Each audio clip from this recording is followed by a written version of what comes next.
Hey, Steve Brown, a 25-year plus veteran of the comedy game. Oh man, I was shocked. I couldn't believe what I had seen. I really couldn't. I was really shocked. It automatically triggered me because of something prior that happened to me. I didn't look at it like everybody else did. As a matter of fact, I think Chris Rock and Will Smith are the victims.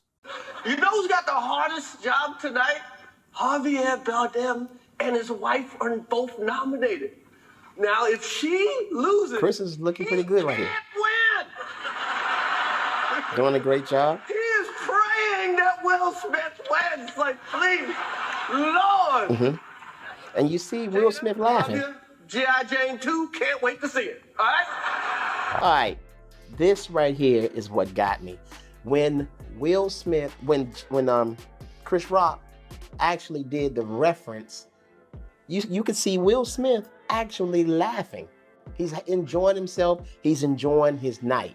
So that lets me know that the bar didn't bother him. That wasn't what set him off to me. Mm-hmm. Let me go a little farther. Now, let me stop it again. Now, you see Jada right here give him that look like, you gonna protect the black woman? Later, we find out that she has alopecia. People started researching alopecia. Alopecia is not a death sentence, okay? And Chris Rock stated he didn't know anything about alopecia. Nothing or no one is above a joke. You are open game, especially if you are a celebrity. That's just what it is. That's what it's always been. At award shows like this, the Oscars, the ESPYs, all that, the MC is always joking on people in the audience. It's never been a time where that has not happened. So, I mean, why would he go away from what he's been doing? That makes sense to me. Chris Rock is not writing these jokes. He's responsible for reading that teleprompter. So it's not like he's picking on her. He just made a reference. So I can understand if he's saying, Jada, you this, you that, you that. No, that's not what happened. That was a nice one. Okay. I'm out here. Richard. Okay, now, when Chris Rock said, he, to me, my personal opinion, him being a comedian and him having a relationship with Will, I personally think that Chris really thought that Will was gonna come up there, probably grab the mic, and they joke on back and forth on one or fake wrestle or whatever. He never saw this coming. He had his hands behind his back.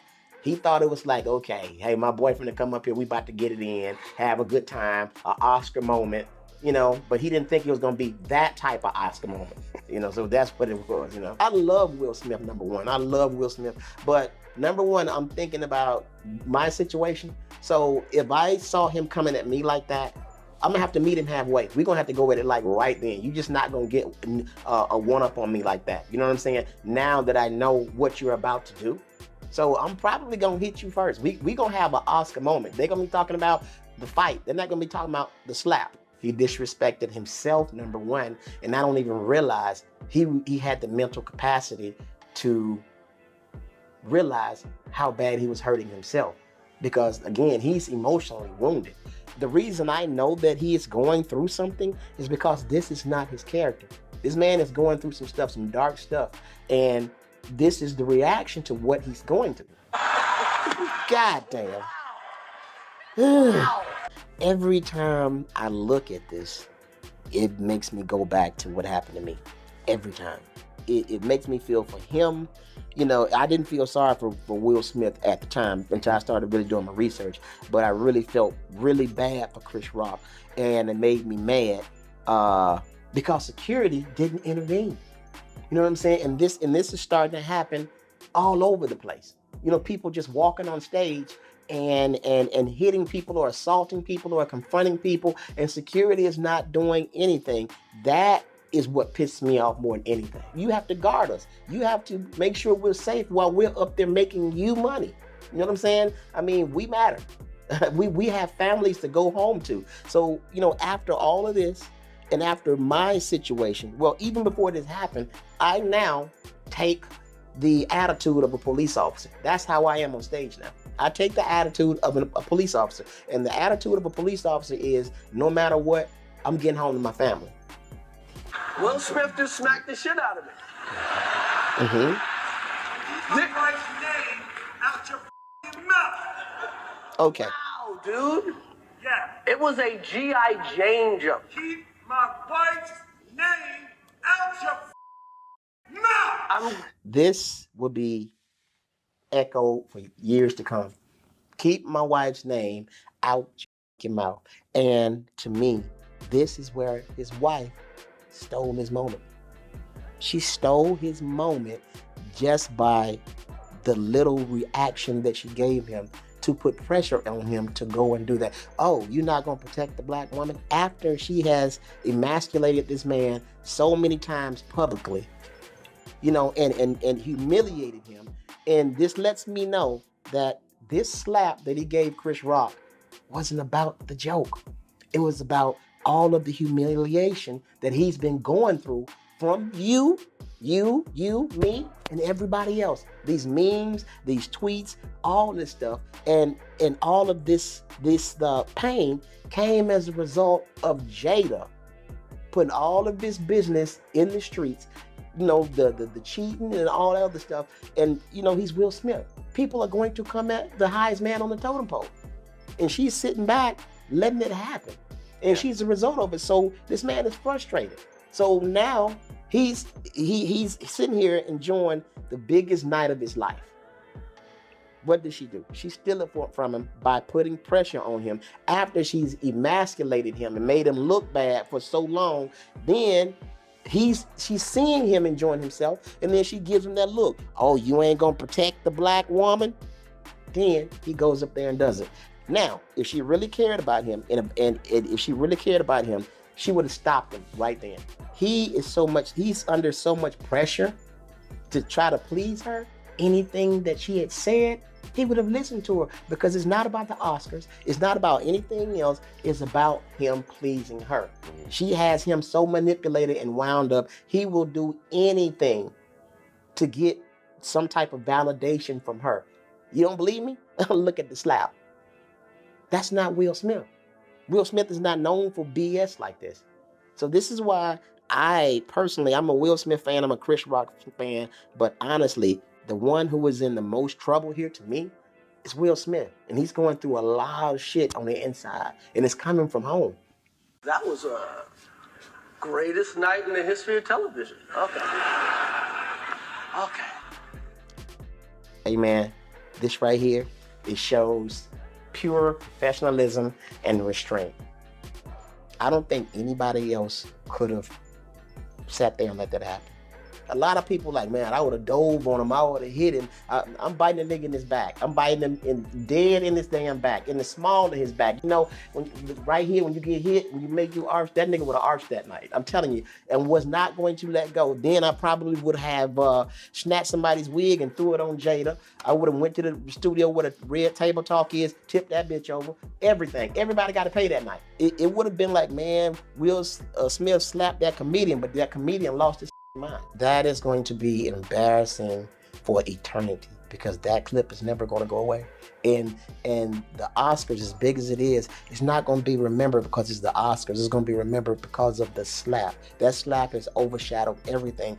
That is the biggest amount of disrespect a man can do to another man. If you slap me, that means you're ready for war. And the thing is, I knew that it really wasn't Will Smith, because Will Smith slapped him and turned his back like, oh, bitch, you're not gonna do nothing. I did it, and walked away. That's why I knew he was out of his mind. To get publicly assaulted in front of the world, and you have to still sit there and be professional. That dude, he deserves a fucking Academy Award for that. I mean, just for the effort he put in to keep his restraint in check. Columbia, South Carolina, I think it was 2.5 years ago. I'm on stage doing my thing. A guy, he's sitting there with his family, enjoying himself. As a matter of fact, I later learned that, you know, the dude complimented me on some shoes I was wearing. You know what I'm saying? Before the show.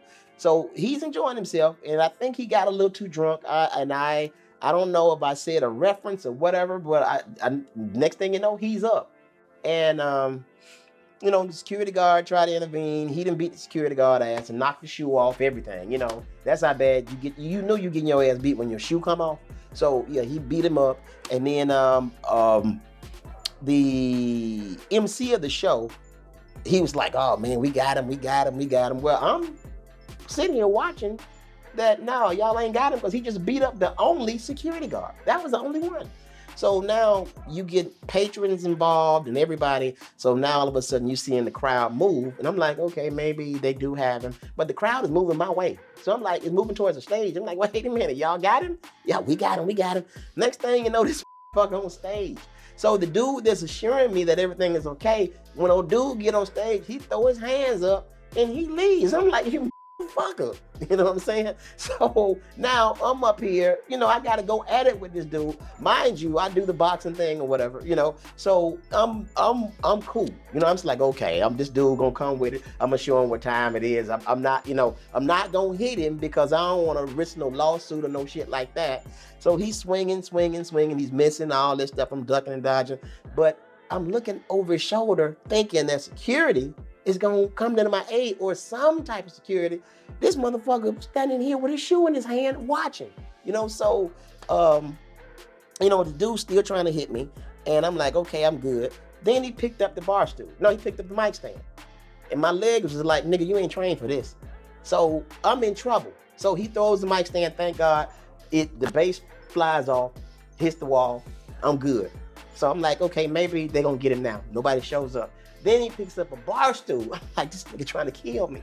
So he throws the bar stool, hits me with the bar stool, and it's over. After that, after everything kind of calmed down, all the adrenaline was going and all that, I watched the video again. It hit me. I'm like, this dude was really trying to hurt me. And I ended up with post-traumatic stress disorder behind it. I would come home after a show and, the brother, he went to prison for it. And I knew he was locked up.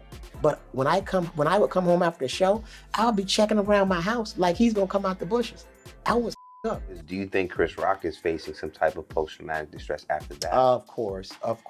And I think he's probably gonna have to get some counseling for it. I mean, he's a professional entertainer, and we go through a lot. A lot of people don't realize how much we go through mentally and emotionally.